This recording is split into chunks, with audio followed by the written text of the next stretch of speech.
E aí, meus amigos, tudo bem? Vamos retomar o estudo da revelia. Nesse vídeo, nós vamos nos concentrar especificamente no efeito material produzido pela revelia e vamos detalhar as hipóteses em que este efeito material não será produzido. Tudo bem? Não sai daí que eu volto já já.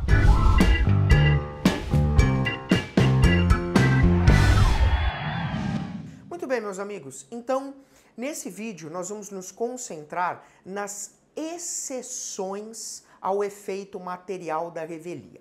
Apenas recapitulando, né, nós já vimos isso no vídeo anterior, mas a revelia ela produz efeitos de ordem material e processual.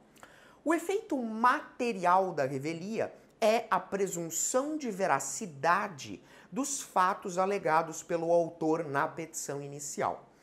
Nós vimos no vídeo passado também que essa presunção é uma presunção relativa, portanto, uma presunção que pode ser contrariada, pode ser elidida por prova em contrário. Então, tratando-se de uma presunção relativa, uma presunção iuris tantum, existem exceções a esse princípio. Situações previstas pelo Código em que, mesmo o réu sendo revel, este efeito material não será produzido. E são essas hipóteses que nós vamos analisar a partir de agora. Tudo bem? Vem comigo para a lousa para a gente organizar tudo. Muito bem, meus amigos, então vamos lá. Nós estamos tratando do efeito material da revelia. Efeito material da revelia. Nós sabemos que esse efeito material, ele é a presunção de veracidade dos fatos alegados pelo autor na petição inicial. Acontece que o artigo 345 do Código de Processo Civil prevê exceções a este efeito.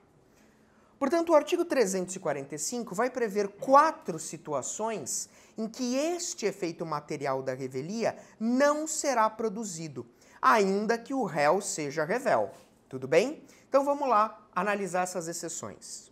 Então, a primeira exceção, que é a exceção contida no inciso 1 do artigo 345, é a exceção que trata a respeito de litisconsórcio. Bom, e por que essa primeira hipótese ela é a mais problemática de todas? Porque o código aqui ele foi um tanto quanto infeliz na redação. O artigo 345, inciso 1, diz que esse efeito não vai ser produzido quando houver pluralidade de réus e algum deles contestar a ação. Perceba que o artigo ele foi sucinto demais. Quando ele diz assim, havendo pluralidade de réus, obviamente, ele está falando de um litisconsórcio passivo. Até aí, nenhum problema. E aí o artigo diz, havendo litisconsórcio passivo, se um dos réus contestar a ação, o outro réu, o outro litisconsorte, aproveitará essa contestação e não será revel. Só que o artigo ele não faz distinção alguma sobre que tipo, que espécie de litisconsórcio ele está falando. Porque você sabe que o litisconsórcio, ele tem um regime. Se você não conhece, vá lá na nossa playlist de litisconsórcio, que nós temos um vídeo tratando sobre regime de litisconsórcio. Perceba, o litisconsórcio, ele pode ser um litisconsórcio simples.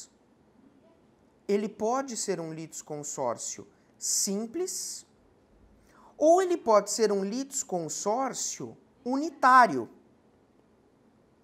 E é importante você saber dessa distinção porque as regras são diferentes. O litisconsórcio simples, eu vou ter um tratamento individualizado para cada litisconsorte. Cada litisconsorte, no litisconsórcio simples, é enxergado como um demandante individual. Ao passo que no litisconsórcio unitário, eu tenho aquilo que alguns doutrinadores chamam de unidade na pluralidade. Porque os litisconsortes unitários, eles são enxergados, são vistos como um único litigante. Então, no litisconsórcio unitário, eu posso ter 5 réus, por exemplo, mas quando eu olho para o processo, eu enxergo um único réu. Tudo bem? E isso tem distinção, ok? Veja, havendo um litisconsórcio simples, não vai dar para a gente aplicar totalmente a regra do 345, inciso 1. Então, imagine o seguinte, imagine que A entra com uma ação contra B e C. Tudo bem? Vou dividir a tela. Nesse caso, nós temos um litisconsórcio simples. Cada litisconsorte é enxergado como um demandante individual, como um réu individual, aqui no caso. Pois muito bem. No nosso exemplo, o B apresenta contestação. O B apresenta contestação. E o C é revel. Revel porque não apresentou contestação no prazo. Ok? Pois muito bem. Aí eu te pergunto, a contestação do B vai aproveitar o C? E veja, nós estamos num litisconsórcio simples. E por causa disso, a tua resposta tem que ser depende. Depende do quê? Depende do que foi alegado em contestação pelo B. Porque se o B alegou em contestação fatos comuns, ou seja, fatos que aproveitam a ambos, então aplica o artigo 345, inciso 1. Se os fatos forem comuns, a contestação do B aproveita o C. Mas se porventura os fatos não forem comuns, então a contestação do B não vai aproveitar o C.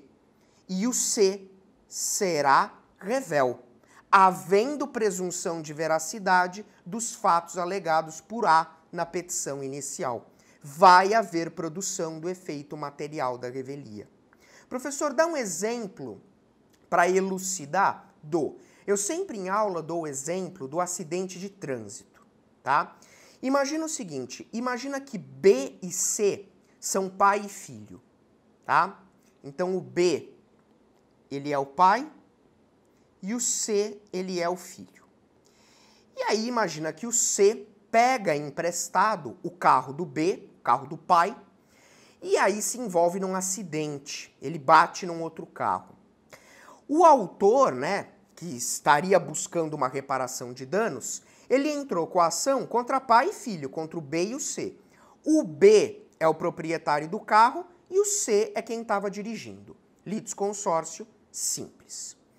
Se o B vier na contestação e disser o seguinte, olha, não era eu que estava dirigindo. Não era eu que estava dirigindo. E este carro, ele sequer é meu. Esse carro aqui, ele sequer é meu. Tudo bem? Esse fato alegado na contestação aproveita o C? Resposta, não. Esse fato só livra a cara do B. Porque ele está falando, não fui eu que bati, porque eu não estava dirigindo. E outra coisa, esse carro nem é mais meu. Eu já vendi esse carro faz tempo. Então, com esses argumentos, ele tira o dele da reta. mas deixa o C sem defesa. Então, nesse caso, como os fatos não aproveitam a ambos, então, nesse caso, o C vai ser revel. Agora, numa outra situação, se o B em contestação alega o seguinte, que a culpa do acidente foi exclusivamente do autor, esse fato é comum. Ele está dizendo, olha, o acidente foi causado exclusivamente por culpa do autor. Ele está livrando o dele da reta e o C também. E o C também. Então, nesse caso, a contestação vai aproveitar o C. Então, não vai haver produção do efeito material da revelia para o C, porque o fato alegado é comum. Tudo bem? Agora, se nós estivermos diante de um litisconsórcio unitário, se nós estivermos aí tratando de um litisconsórcio unitário, aí eu posso aplicar tranquilamente a regra do 345, inciso 1. Então, o A entra com uma ação contra o B e contra o C. O litisconsórcio, nesse caso, ele é unitário. Tudo bem? Mesma coisa, o B contesta e o C não. A contestação de B vai automaticamente aproveitar o C, porque nós estamos num litisconsórcio unitário. E no litisconsórcio unitário, ou todos ganham ou todos perdem. Eu tenho unidade na pluralidade. Os litisconsortes são enxergados como um único demandante, como um único réu.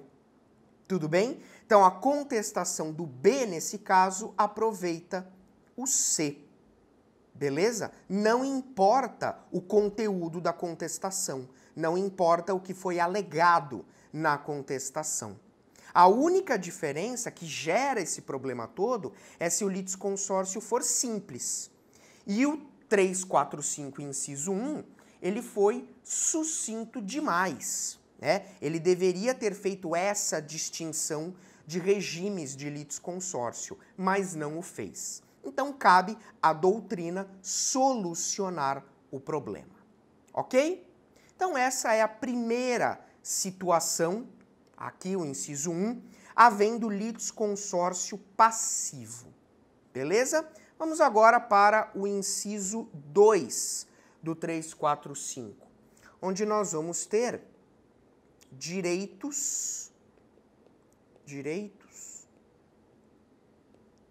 indisponíveis. Pô, professor, de novo essa história de direitos indisponíveis. Pois é a segunda exceção. Né? É a segunda exceção. Então, veja. Direitos indisponíveis. Bom, se o litígio, se o processo versar sobre direitos indisponíveis, né, não haverá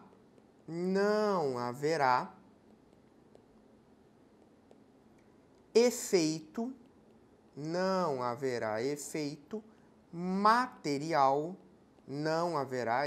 material, da revelia. Tudo bem?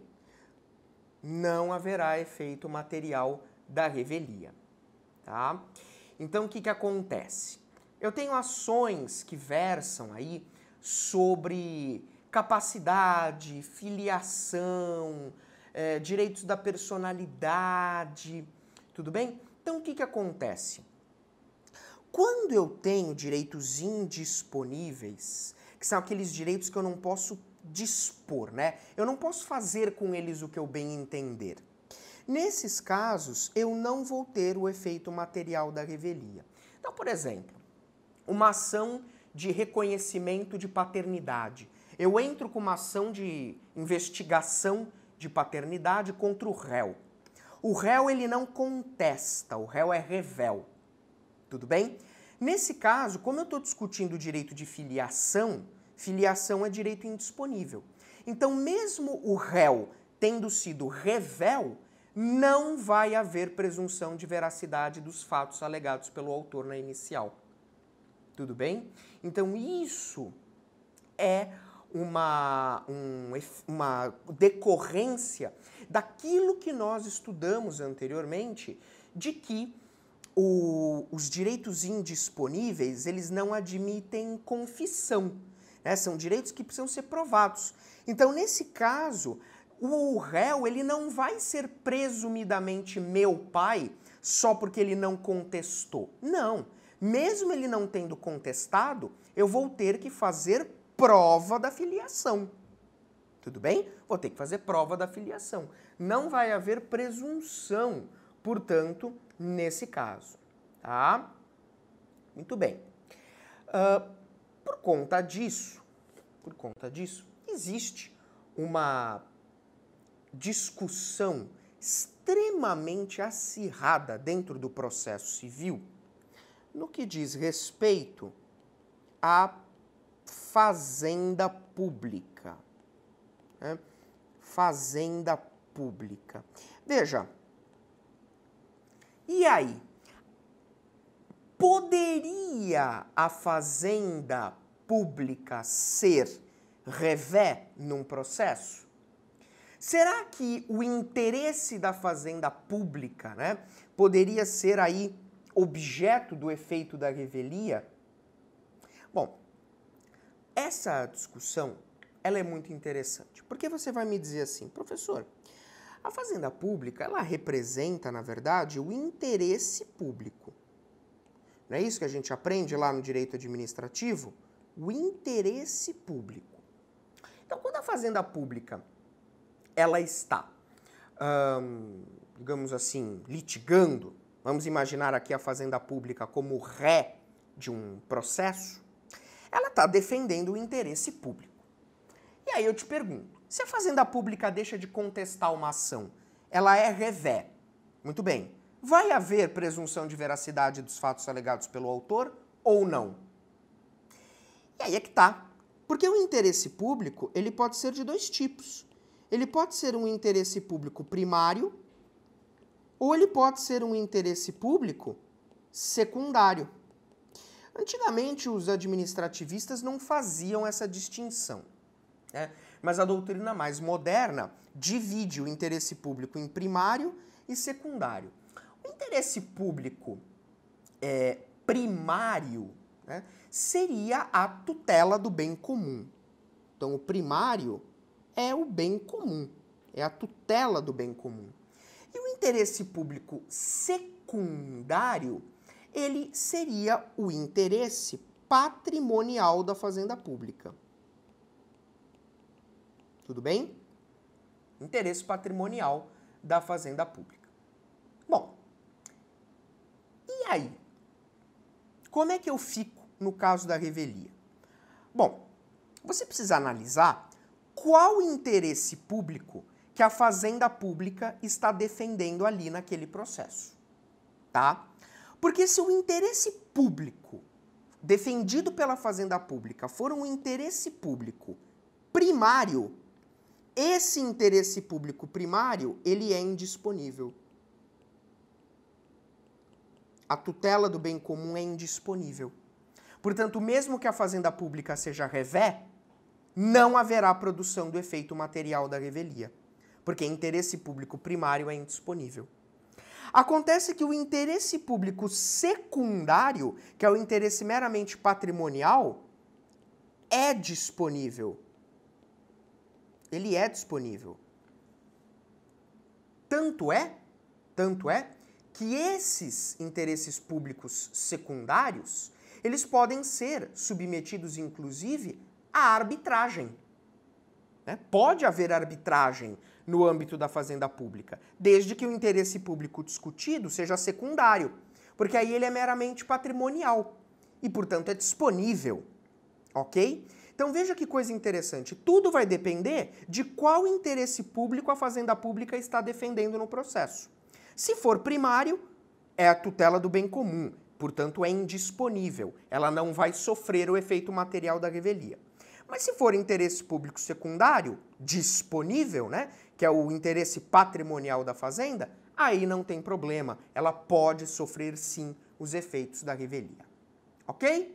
Vamos agora ao terceiro inciso. Falta de prova substancial. Nós já falamos aqui em vídeos passados o que seria essa prova substancial, né?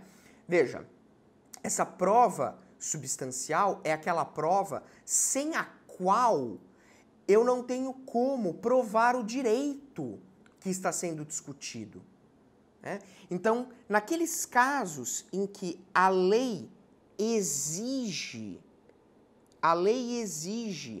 instrumento público para a prática do ato.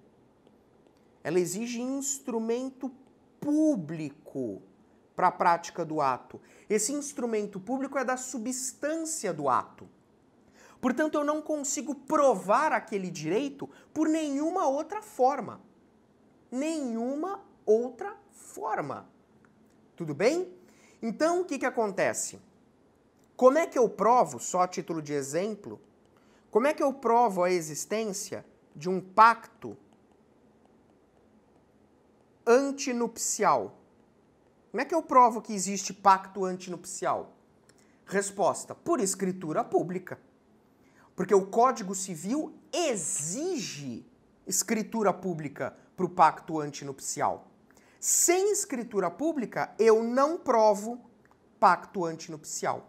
Falta uma prova substancial. Então eu não posso ter a presunção de veracidade daquele fato alegado pelo autor, porque ele na petição inicial não juntou o documento indispensável, não juntou essa prova substancial. Tudo bem? E por conta disso, né, não dá pra gente ter uma presunção neste caso. Último inciso do 345, é o inciso 4, são as alegações inverossímeis. Alegações inverossímeis. Ou alegações em contradição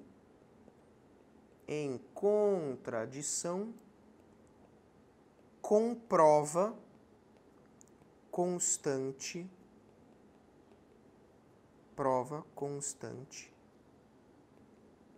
dos autos.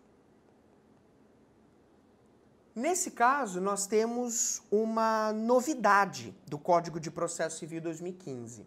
Tudo bem? Nesse caso aqui, o Código de Processo Civil 2015, ele simplesmente consolidou um entendimento já antigo da jurisprudência de que o juiz ele não pode admitir uma presunção de veracidade de fatos absurdos, né? Então, veja, imagine que o autor ele alega que ele sofreu um dano num acidente de trânsito porque o veículo do réu estava trafegando a 400 km por hora da pista. Veja, a menos que o réu ele estivesse dirigindo um carro de Fórmula 1, um carro de altíssima velocidade, né, altíssimo desempenho, não é crível, não é verossímil de que ele estava num carro a 400 km por hora, né, sobretudo se o acidente ocorreu, por exemplo, na cidade de São Paulo. Imagina, cidade de São Paulo, hora do rush, você não passa de 5 km por hora por causa do trânsito. Então, quer dizer, uma alegação inverossímil, o juiz presumiria correta pelo simples fato de não ter havido contestação?